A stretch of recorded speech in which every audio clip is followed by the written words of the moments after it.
Rejection therapy is also another thing that has really shaped my life and has gotten me exposed to feeling rejected in life. And I think it's when you're scared of being rejected, when you're scared of taking the chance, then absolutely you're going to be consumed by the rejection, you're going to be consumed by fear, and you're going to have life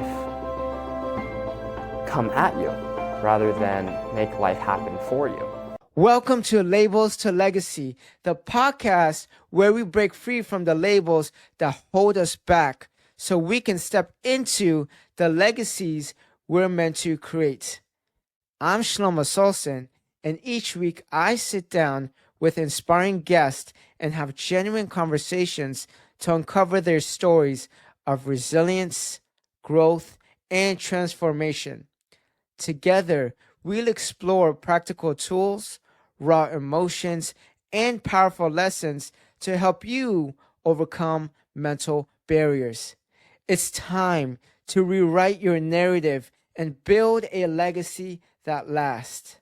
Before we begin, make sure to subscribe to the podcast on whatever platform you're tuning in from so you never miss an episode.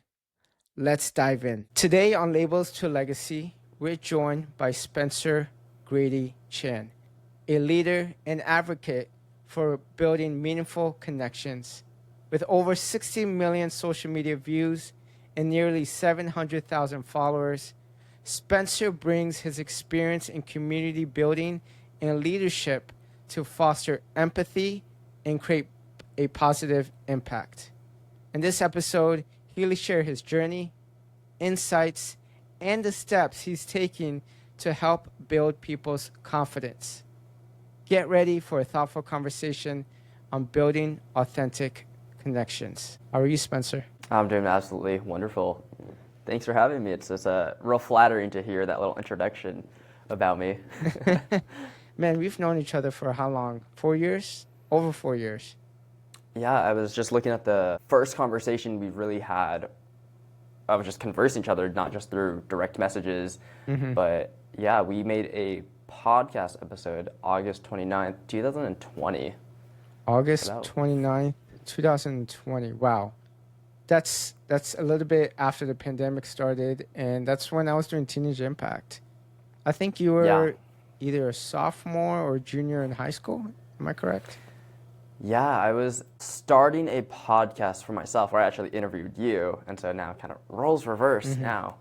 But I was starting a social media project where I would go out and find people on Reddit or social media and see what they're up to and have them hop on my podcast and interview them and ask about people's life lessons that they've learned, experiences they faced, and the passions they were pursuing or are pursuing.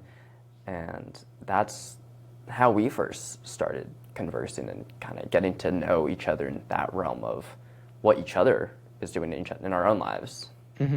I mean, what inspired you to get into the personal development journey? Because I know on a lot of your social media interviews, on your website, you talk about how starting a personal development journey has allowed you to inspire people to build confidence. So what was your why behind starting the social media project? Oh man, I mean, there's a lot of reasons why I started. I mean, even from the pandemic, there's just so much free time, and the way of life just transformed for everyone. And I don't need to talk about that because everyone experienced it to some degree and had its own setbacks and our own difficulties with it. And so I won't speak on that front, but as a growing individual, I think regardless of age, we're always trying to make meaning out of everything we're doing, or at least find enjoyment of life, make this life our own, or find some sort of meaning or do something with our life. And I have always been a fan of great stories. I don't know a lot of people who aren't fans of stories. And for me personally, I found a love and an interest in nonfiction. I think, sure, fiction in itself is really great to follow, and of course, it could bring you through a whole imagination of possibility.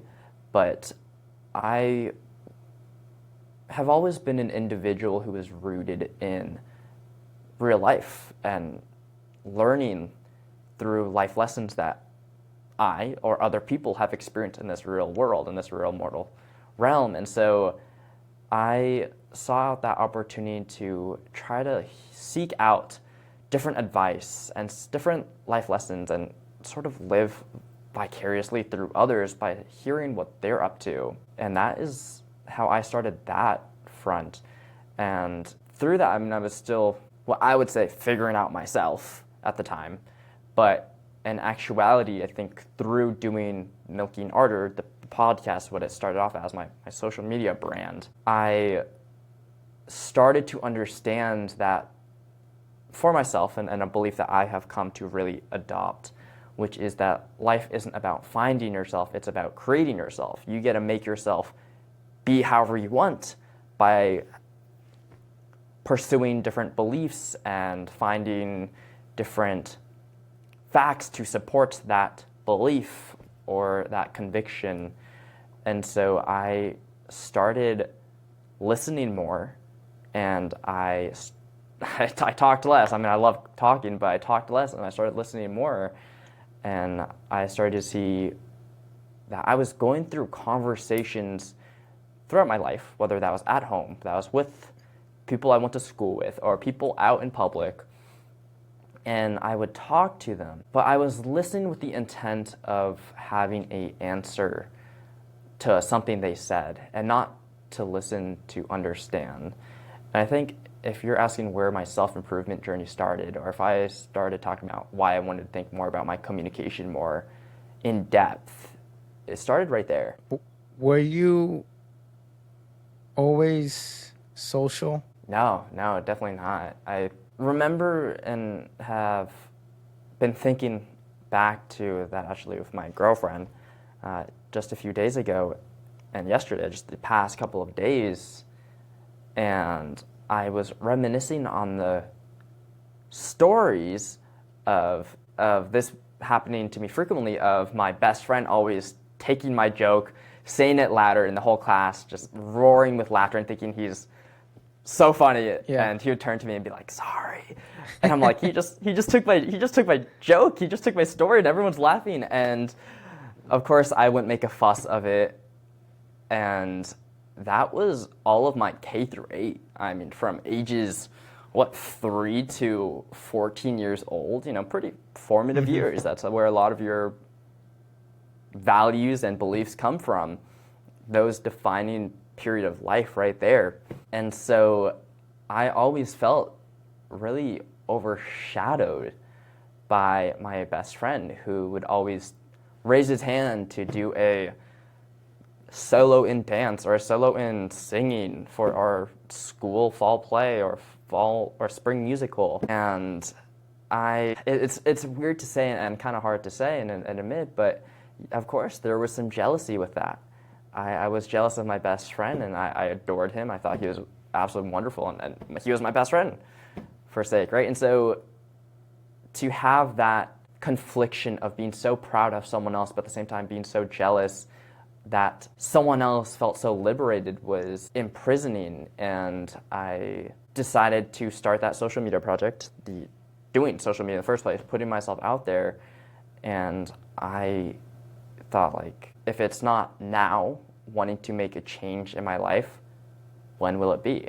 Mm-hmm. And so I had to take the executive decision and thought, if I'm going to throw darts at a wall, I could think about how I'm going to throw it and try to aim, or I could just start throwing darts.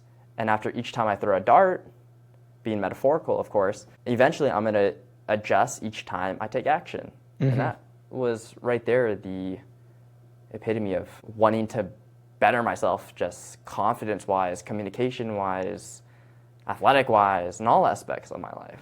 Mm-hmm. Absolutely. Yeah, I see, 4 years ago when you started your podcast, you were just doing podcasts at that point. But now, I think, not sure when you started, approaching people? Was it in college? You started approaching people and you started making a different type of content? Was it freshman year in college or? No, not even. It was senior year of high school. I had always loved just media, watching YouTube videos. That's my generation of growing up. And it's true, like I'm relatively young. If I was younger, would I have ever noticed or acknowledged or realized or dreamed that in actuality in my life I'd be getting millions of views? No, not at all. I'd have millions of people watching my things and being engaged and saying that, wow, this content really changed my way of thinking. No, I would have not believed at all. And so I was not one to necessarily follow the crowd during my time in high school. I was always very cordial and I was always very friendly to people, but I was really just that. I was just a friendly face with no depth, per se, of understanding from other people. And so when I started taking action, I started thinking, like, I want to get better with my social skills and be more than just a friendly face, but an individual who other people know I'm also going through struggle. I'm also going through hard times. I mean, even right now, I'll say, like, my dad had 4 cardiac arrests back in September 2023, and so he has, like, early stages of dementia. And that has been really hard. And thank you. But my point is, like, we're all struggling human beings. We're all going through difficult times, but, you know, it's not all bad. We're also having lives full of triumph and excitement and laughter. And there's all these different stories that I'm really fascinated by, and I think is so engaging, even just listening to people out and about. And so I started listening to podcasts, watching YouTube videos. It's cringe to say, but I was one of those consumers who would watch YouTube videos on how to talk to a girl and ask a girl out. And I remember feeling so challenged by just flirting and trying to be playful and not take life so seriously. And so I started talking to everyone in my high school. I started going out grocery shopping or getting a smoothie out in public or watching the movies and really asking people, like, hey, how are you doing? Like, oh, thank you so much for checking me out. Like, how's your day going so far? And I slowly started making conversation and lengthen it in time more and more as I connected and talked to more and more people. That must have been terrifying to just walk up to random people in your high school and in college. We all know how high schoolers can get sometimes, especially I remember my days when I was in high school, you know, people were not always the friendliest. And just to get over that hump of getting rejected, even if it's, hey, why are you talking to me? A rejection that can last 2 or 3 seconds, not even a second sometimes. How do we overcome that hump of fear of rejection? Because I think that's why a lot of people, you know, whether you are in high school and college, whether you are a working professional, going to a run club or going to some type of social gathering, we want to talk to people. But, you know, as I got older, I realized I used to be very social in college and in my 20s. But then after the pandemic hit, I realized, oh my gosh, socializing is terrifying right now. I could barely even approach someone and start a conversation. So how do you get over that fear of rejection? Isn't that the $1 million question? Yeah. But I do have some insight into that. And I will admit, of course, there are times when I am nervous to talk to people or wanting to start conversation. But I think what pulls me back into reality is knowing that, and as painful as it is, I think it's the truth, not everyone's going to like you. And I remember when I was being told this by a friend, actually, and he was telling me that if people are going to dislike you anyways, do you want, regardless of the outcome, no matter what you do, there's just nothing you could do to make them approve of you or like you. Do you want to be known and disliked for a false version of yourself that's just superficial and sheep mentality? Or Wow. do you want to be disliked for who you authentically are, knowing at the end of the day, you are who you are. You've done, you said, you've acted the way you want to be like in this universe, in this life. And to build upon that, not just the opposite of being disliked, but also to be liked. Do you want to be liked and loved as someone who is very superficial and sheep mentality and thinking whatever's cool in the moment and the trend of whatever's popular, I'll be into that? Or do you want to be true to yourself and understand that whoever in your life is liking and loving you, they're liking and loving you for who you authentically feel the best as? And when I was told that, that opened my eyes, and I looked into this thing as well called rejection therapy, which is seeking out small moments or big moments of rejection. And so it started off as me going to different grocery stores and saying like, hey, Target, for example, hey, could I go see the back room, the storage room at Target? And of course the worker would say, no. Then I had to realize, okay, well, how could I get that to happen? And so I went to a Walmart and I asked the same requests. And this time I said, well, let's include a why I want to do this.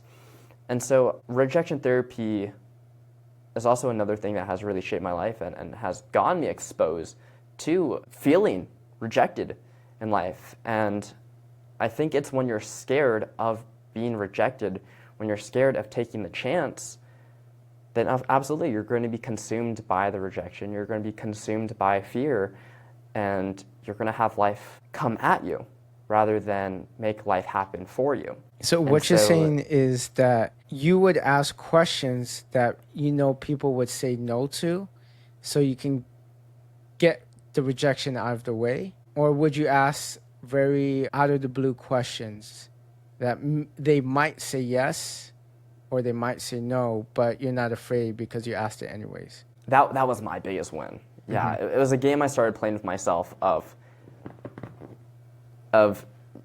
I could win two ways. I either get rejected, meaning I asked already, and that's a win right there. I put myself out of my comfort zone and I asked. Already uncomfortable, but it's a win for myself because I put myself out there. The worst that they could say is no. Interesting. The other benefit is, if I get a win, is if they say yes, or if they ask why, and I get to elucidate further why I want to do. And I mean, even down to, hey, could I get a free sample of ice cream? I went to so many, this one pizza place in particular, and I'd keep on going and ask, hey, could I get a free slice of pizza?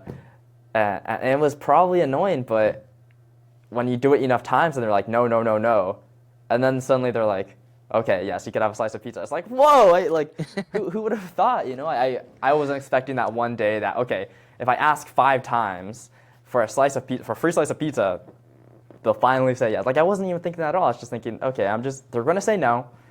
They're probably going to tell me to F off, and I'm just going to laugh it off. Life continues either way.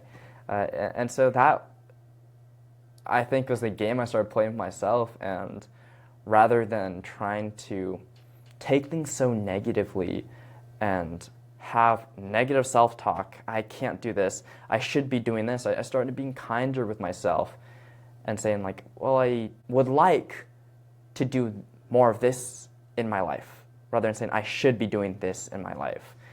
I started really looking at my self-talk and seeing how that even just affected my day-to-day living of self-confidence. I can't do this, I won't be able to do this, and transform to, let me try my best to do this. If it is should, rather than saying, well, it should work, well, let's see it right now. Let's see if it should work right now. If the answer is no, then at least I know. It's not in this limbo state. I think a lot of people are afraid to try anything. It's terrifying. It doesn't have to be going to a food store and asking for a slice of pizza, but or talking to a girl or a guy, but as simple as going for a higher paying job, going for a promotion, maybe moving out of the city somewhere outside of a comfort zone. It can be anything. Maybe joining a particular club of your interest where you have to apply. And I think a lot of times we doubt ourselves because we think the outcome is going to be no. Or some people try only if they are very sure that the outcome is going to be yes, that they only go for things that they know for a fact is going to be yes.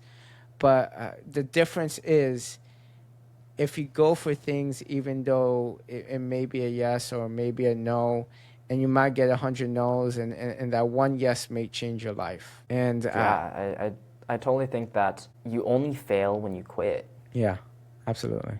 I And that's remember, something that I've been thinking a lot about recently. Yeah, go ahead. you know, I think we have a similar story because, so I'm Indian, and I was raised very reserved, and I was very shy as a kid. High school, I think towards the end of high school, I started branching a little bit out. It wasn't until I joined a fraternity my freshman year in college. I remember even when I joined, I didn't know how to socialize with people. And I would ask my friends, or back then my fraternity brothers, when we would go to events, what do I talk to people about? I thought it was so intimidating. Go to an event where there's 100 people and I have to now talk to people. I think that was a very strange thing to do. So I do think we have a very similar story in that aspect. But you know, I think you're doing a really phenomenal job actually carrying around a mic and a video camera and approaching people and asking questions. I've seen a lot of content like that nowadays in the past couple of years. Do people ever look at you weird or strange when you go Yeah, around like absolutely. that, or do you find it easier when you go around with a microphone and a camera? I think that's a great question. I mean, for starters, of course, people look at me weirdly and they wonder what I'm up to with my microphone, with my cameraman. And they see me talking to someone, and the next thing you know, the person I'm talking to is going up to go hug a random stranger. And they think, what is Spencer, or what is this kid doing? And I started doing this series of truth or dare with strangers. And the truth would be something profound and deep. So just like, what is the most pain you felt that wasn't physical? Who asked that? Mm-hmm. Or a dare of like, go call your mom and tell her you love her and you I miss saw her. some videos of that, of you posting that. That was really heartfelt. It's so abnormal. Definitely with, as a college content now, or I guess in that atmosphere, because I'm in university now. And so there's a lot of street interviews, but it's very different from what it is now. And to answer your question, even for myself, I get nervous to start filming every single day. I'm filming with people, and what gets me to feel more comfort is just starting to film. All right, let's just go talk to one person at a time, and we'll make our rounds. And next thing you know, we're 3 hours filming, and it just seems like 10 minutes had only gone by. And so for myself, I get a lot of confidence knowing I took action and that I'm just doing it. And that has made me feel really great about myself and the work I've been doing. And for sure, I made my first YouTube video when I was in 8th grade. I saw some other kid on YouTube ask out his crush over Snapchat. I thought, well, let me make a video like this. And so, 14 years old, I faked this whole video of me on my phone texting my Kindle Fire, a fake Snapchat account, and I'm texting on these 2 accounts pretending that I'm texting my crush. That video got 4 million views. And I wasn't expecting that. And so seeing that engagement right there, I've been pretty exposed to for a very young age, the fact that people won't like you. And so I remember 14 years old seeing those comments, and some of the comments were like, I hate to say it and I hate to be brutal, but some people are like, I hope you die. I was like, what? And those were probably just some trolls. Some of them were probably real. Some of them were saying like, well, you only got a crush, or you only got this girl's phone number because you're X, Y, and Z. I'm like, no, none of that matters. I remember my first hate comment. Yeah? Tell me more. I was really hurt about it. I think this was back in 2017. I was in content on building your public speaking skills, because I was winning all these speech competitions and Toastmasters. Yeah. And honestly, I don't remember what this person said, but I just being a people pleaser myself, I was really offended by it. But then I realized it doesn't matter. Yeah. It doesn't matter. I mean, that's the price you have to pay to kind of put out content, right? Especially you're getting millions of views. I know I saw a couple of your videos had 15, 10 million views. There's a lot of great comments on there, and there's a lot of hurtful comments. So, And let me challenge this yeah. thought, which is, I guess, a question I've been asking myself for a very long time, which is why even am I making content in the first place? Why am I trying to make empathy-related or self-improvement or communication tip videos in the first place? Mm-hmm. Is it for the clout? And I'll say, for a good amount of people, it is for the clout. It is for the money. Absolutely. Or is it for self-fulfillment and knowing you're doing good work? And I know it is for me. I think, yes, the money's nice. The status occasionally is nice too, but more so, I know I am just enjoying the process and enjoying the journey. I love the saying, who would go farther, a man who is willing to run the mile or the man who just loves to run? And that's kind of how I've been approaching life recently. And I know that's how you've been approaching life recently. Mm-hmm. I'm trying to enjoy the process a lot more. I think, I mean, you're way wiser than I was at that age. But when I was definitely in my 20s, I wanted to rush everything. Mm-hmm. Then when I got into, probably in the last year, I'm 33 years old, I wanted to slow down more, and all I want to do is enjoy the process. If that means if I have to get to the destination, it would take a little bit longer, that's fine, as long as I'm enjoying the process. And I mean, the purpose of this podcast is really build and have meaningful conversations with great people. But going off of that, I know you talk to a lot of people, and I know on your website you have a whole list of them. What are some great conversation starters when you are approaching people, whether it is in college or out in the streets, or when you're just with friends? Yeah. I mean, if I'm getting to like the nitty-gritty tips and tricks, or I guess what I've learned of just, I guess in sales, you could say a good opener. Yeah, I mean, one that I love using with people is just straight up asking, "Excuse me, could I ask you a question?" That might even just be a BS opener of saying like, "Where did you get that?" Even though I'm seeing in their paper bag it says Popeye's chicken, like obviously it's Popeye's chicken, but it's not about where this is sneaky, but sometimes it's not even asking about where they actually got it, but just to start the conversation going. I mean, anxiety is when you're living in the future, and we forget to realize that we need to live in the present moment. And sometimes all it really takes is just to start. And so just starting with, "Excuse me, could I ask you a question?" Blanket statement, "Could you tell me more about this?" And one thing I've really learned from just countless hundreds of hours in reading self-improvement, conversation books, podcasts, YouTube videos, analyses of movie dialogue, I think if I could go back in time and share advice to myself, my younger self, that's really who I'm making videos for, is just my younger self, I would tell myself to be more curious about the world and other people, and let that be a foundation for your conversations. Ask people to tell you more about what they're doing or how they're living or what they think, because other people are living just as a complex life as your own, just very differently, but still very complex.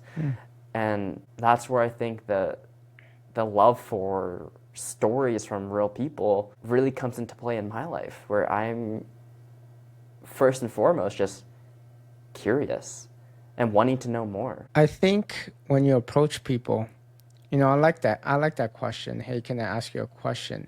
Because many people, when they try to make a new friend or they want to approach a good-looking girl or a boy, they complicate things way too much. When they want to approach that person, they try to find the perfect question to ask, right? But it's simply just introducing yourself and how you're introducing yourself. If you're introducing yourself with confidence, if you're asking that question with confidence, I think that's all you really need.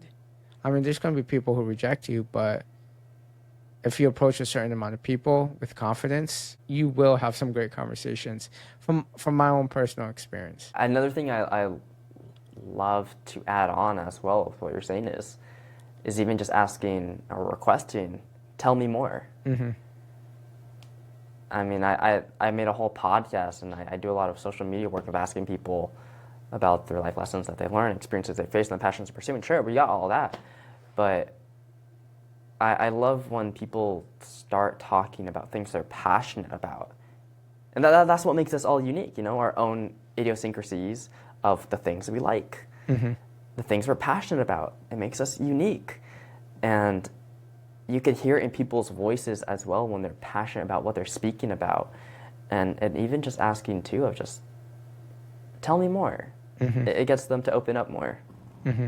And I used to think it's so difficult and so challenging. And then you just understand that no one is greater than you. No one's worse or below you. We're all human beings in the first place. And so talking to people as if they're just a friend, even if you don't know them yet, they're still a friend in my mind, and just thinking, I'm just going to talk to you the way I'm going to talk to a friend. And that has kind of revolved to how I'm going to talk to everyone. Mm-hmm. I think people just want to talk about themselves, really. Yeah. And if you can get people to do that, I have a friend who's really good at that, where he genuinely listens to people and shows that he cares, and he hardly ever talks about himself. And people just want to be around him. So if you can get a conversation going and find some type of common ground, like you said, where they're just talking about themselves, whether it's their pain points in their life or their interests or their family, you can really have some interesting conversations and really get people on your side, whether it's, the same or the opposite sex. Yeah, I think I feel like I'm contradicting myself if I'm doing a lot of talking, of course, Yeah. but definitely in my own experiences with engaging with strangers every single day, and of course familiar faces who had come from talking with strangers just more frequently. Mm-hmm. I think what's so polarizing about the conversation that I feel refresh every single time I'm talking to people is definitely that curiosity and wanting to know more, absolutely. And it's rare, even for myself, perhaps even you and the listener, which is I think just reflecting on how often we get asked, how are you actually? And I think when you ask that more, you're going to get a real candid response of how people are actually doing. Mm-hmm. And that's when I think conversation becomes really engaging and really refreshing and really fun, because you're not just talking to an autopilot version of someone, but you're talking to the real authentic version of them. Now, what are some communication mistakes you think people make, either when starting to talk to people or when they're communicating with people? God, there's so many. I mean, so I'm in college right now, and I study communications and rhetorical studies. So a lot of that is public speaking. A lot of that is writing 25-page papers. And yeah, I mean, even in the academic sense, this is what I've studied. Outside of the classroom, before I came to college, is what I study. The other thing I study is human development and family sciences, wanting to be a divorce lawyer as well in the future. And so a huge one, there's so many communication mistakes. The huge one, I would say, is rushing through conversation.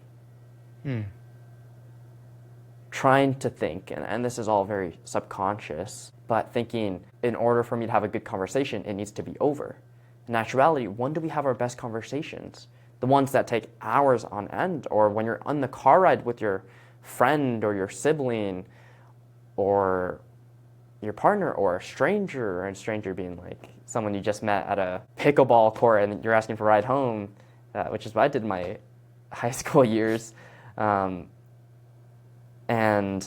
it's when you're looking in one direction, side by side, just talking to each other, not trying to rush it. And it's when individuals, people, we all do it at times, try to rush through conversation, trying to rush through the point we're trying to explain or say.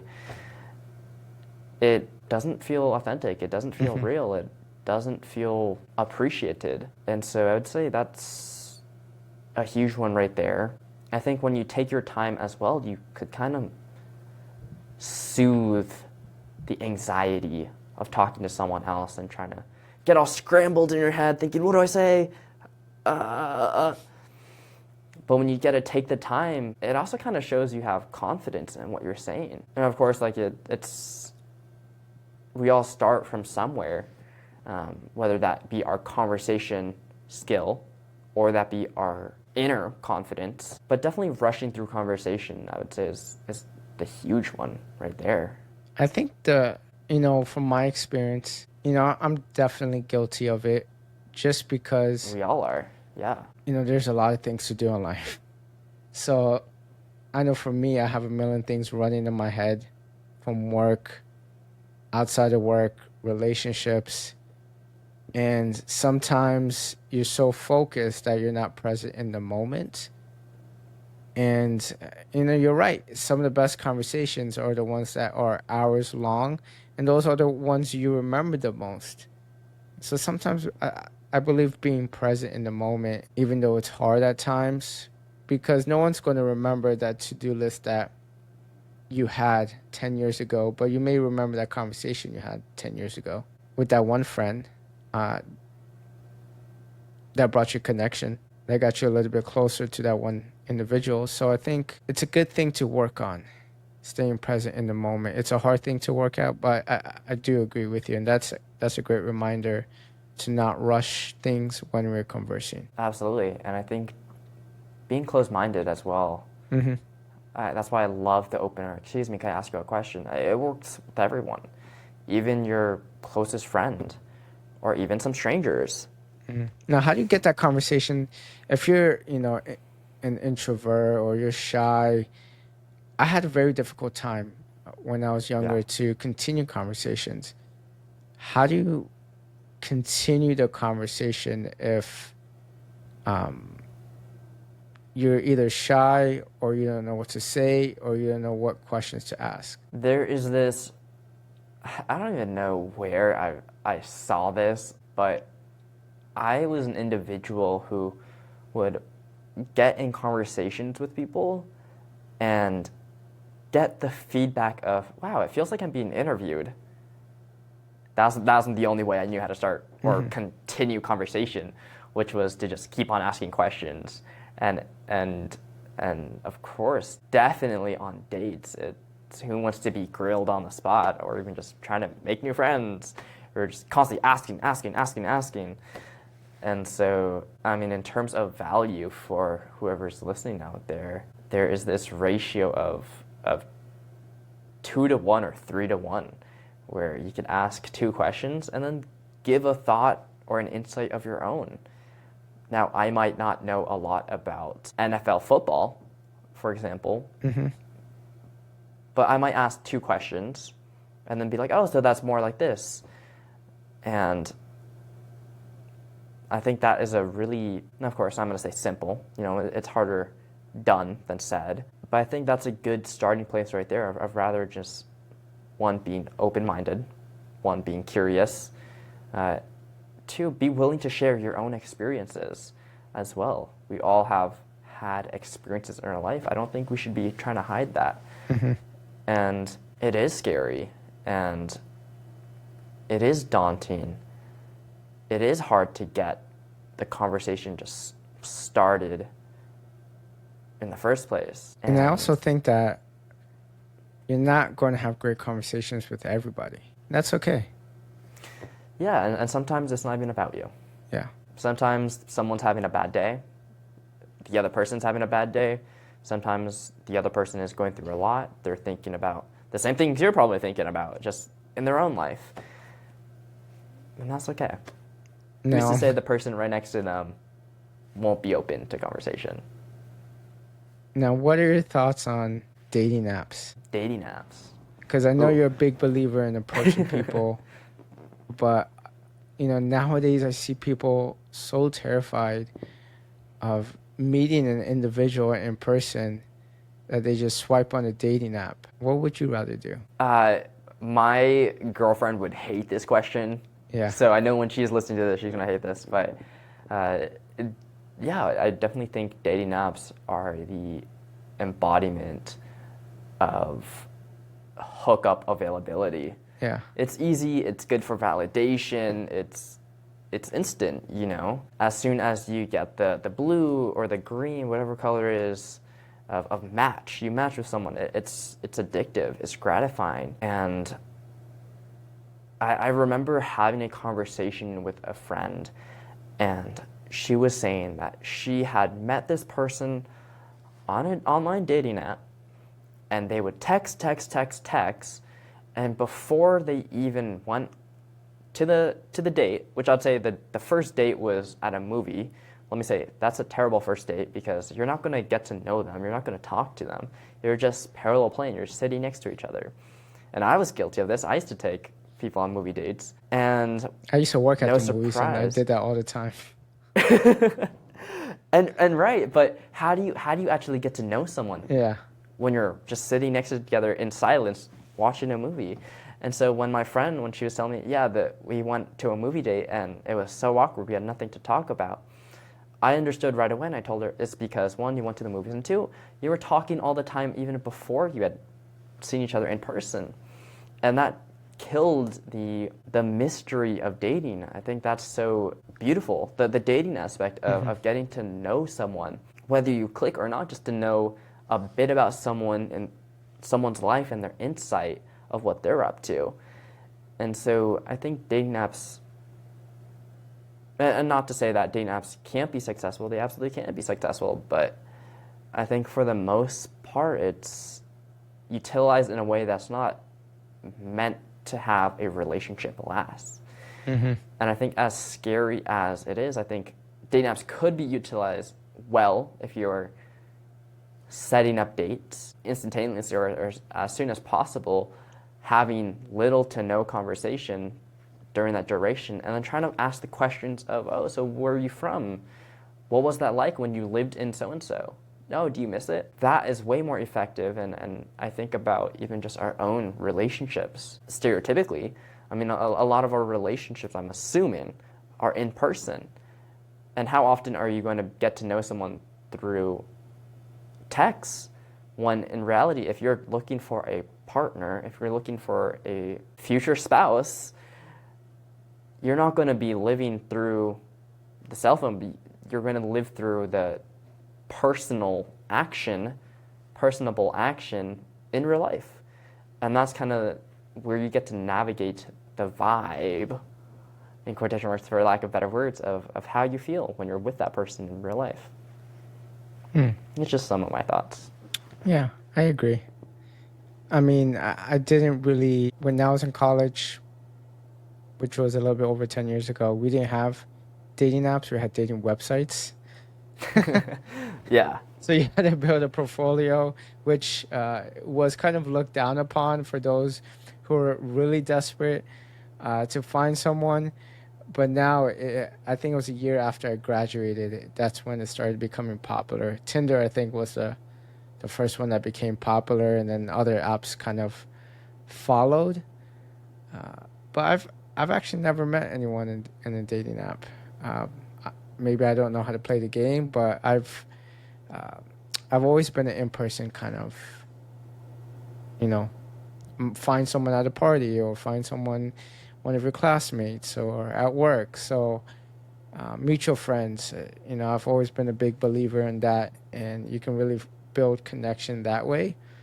But I saw a graph recently of how people find their spouses from, I think, the 40s all the way to now. And dating apps didn't really become evident. I know people who have met their spouse through dating apps, multiple people. And before, it used to be classmates, co-workers, mutual Through friends. your friends, yeah. And now the highest, or one of the highest, is dating apps, which I guess it's a different time. Yeah, it's definitely a cultural shift, and Yeah. that's like a whole nother conversation for sure. But I'm gonna, I'm gonna close off for a couple final questions, since Yeah, absolutely. Lay it on we me. we are Labels to Legacy podcast, and you talked about your labels of being a shy kid. Did you have any other labels in the past that you had to overcome, or are you facing any labels right now that you are overcoming? Ooh, I think that's a really great question.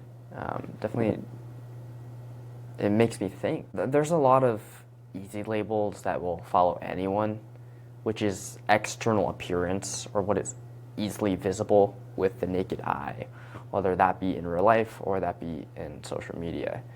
But I mean, for a lot of people, it could be race. For me, it's because he's Asian. It could be my height. Ooh, he's only 5'6". Some people say short, and I had a lot of self-esteem issues with that as well growing up, which was like, I was like usually the shortest kid in my class. It could be the way you dress. Definitely didn't have what people would say like style when I was younger. It could be that I was too quiet. Sometimes it could be I'm too loud, I'm too talkative. And so yeah, there's definitely labels that are going to follow you everywhere, good and bad. And I definitely think that's just the human experience of being known, being an individual that's known and putting themselves out there. How are you navigating around that right now? I have been navigating that through asking myself what and who is really important to me in my life right now. I mean, I touched on it a little bit, but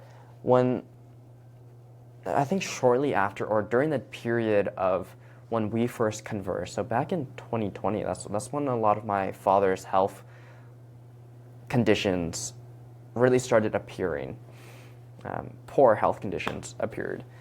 And so it was really scary, and it's still very scary knowing that like any moment my dad could die. And I think that's really scary.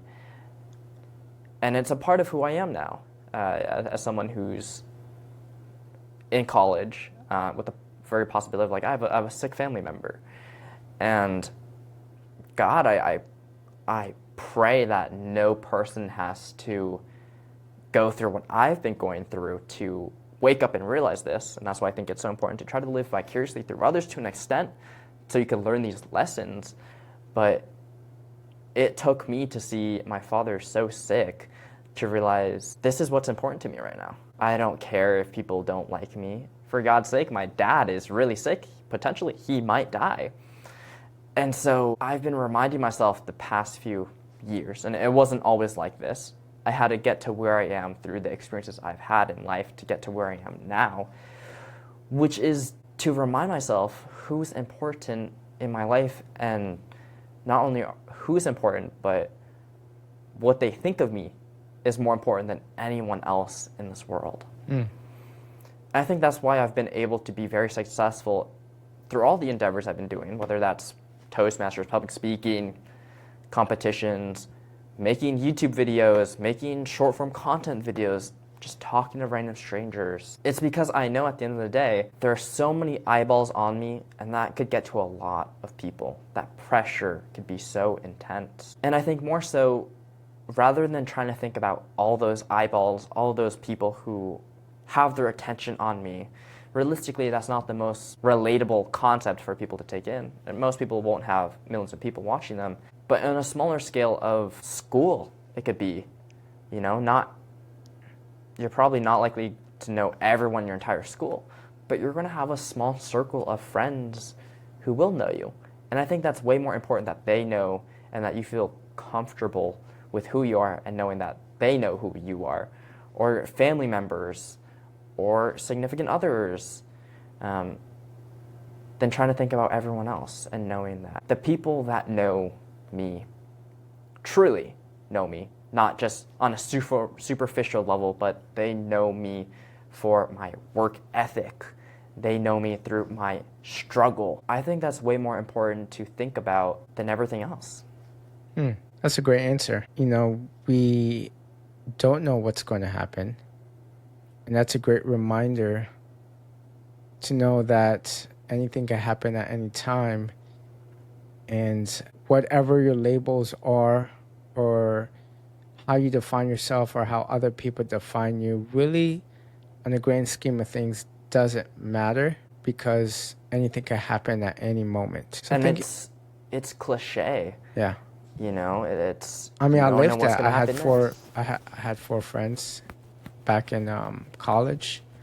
I Died from a remember. car accident. I know exactly what you're talking about. So yeah, thank you for sharing that. That was really deep. I know it's not typically easy to share some of those struggles and moments that we're going through, but appreciate it. And one Thank you. last question: Absolutely. what legacy do you want to leave behind? Ooh. Now that's a big question. I actually give an answer for you right off the top of my head. Because it's been something I've been thinking about for a very long time, and I've really pinpointed it down for now. Of course, it could fluctuate and change as life does, as the seasons do. But I mentioned earlier I'm trying to be a divorce lawyer. I'm doing a lot of social media now, and currently the social media thing is the big thing I'm doing right now, and people think like, oh, would you like to do social media with your life? Creating content. And my answer had always been like kind of, but not really, but I also want to be a divorce lawyer. And I think to myself, how do I make those two different things, two very distinct, with its own challenges and its own perks, connect? And which is, to answer your question, is to help people. And to put it frank, which is to try to change the world, even just one conversation at a time. And that's why I think vulnerability is such a powerful superpower that anyone can tap into. By sharing your most authentic self and being vulnerable about what you're actually thinking and what you're actually feeling could help open up the doors for other people and get that comfort that we all kind of crave deep down, which is just to not be alone, to not feel isolated in this life. And so that's the legacy I'm going to leave behind. I mean, there's nothing more I'm going to do besides, yes, the social media, yes, the divorce law, but I mean, like, I also just want to be a dad. And I think to my kids, I want to instill, which is just trying to do what you can and try to make people feel seen. And it's, at least for me, it's not about the money, it's not about the status, it's not about the clout. But I think even just to try my dang hardest to make one person's life more bearable and to be in this world, that's the legacy I want to leave behind. Powerful. Thank you for sharing. And where can people find you? I know you have a website. I know you have a TikTok channel and a YouTube channel and an Instagram. What's the main avenue you want people to find you at? Yeah, people could search up Spencer Grady Chan, Grady being Grady Chan, Chan. But if you want to check out my empathy-related content, or you're wanting to get more insight into conversation and gain some tips and tricks on how to start conversation and converse with anybody, you could find my socials at Spencer Can, Can. A little like joke I did for myself when I was younger in high school. I made this, of course, like a private account with my friends, and it was Spencer Cannot. So my main account that you could find me on is Spencer Can, or The Spencer Can.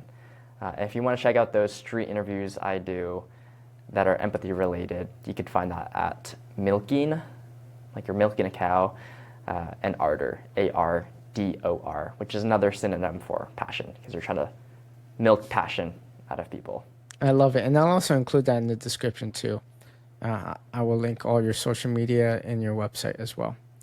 I appreciate it, Spencer, and really do appreciate your time, and really can't wait to keep up with the growth that you're having, and hopefully we will stay in touch.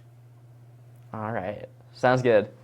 Thank you for tuning into Labels to Legacy. I hope today's conversation inspired you to break through your mental barriers and take one step closer to the legacy you're meant to create. If you enjoyed today's episode, don't forget to subscribe, leave a review, leave a comment, or share it with someone who might need it. I also share short clips and provide a lot of valuable content for you on my Instagram at Shelomo Solson.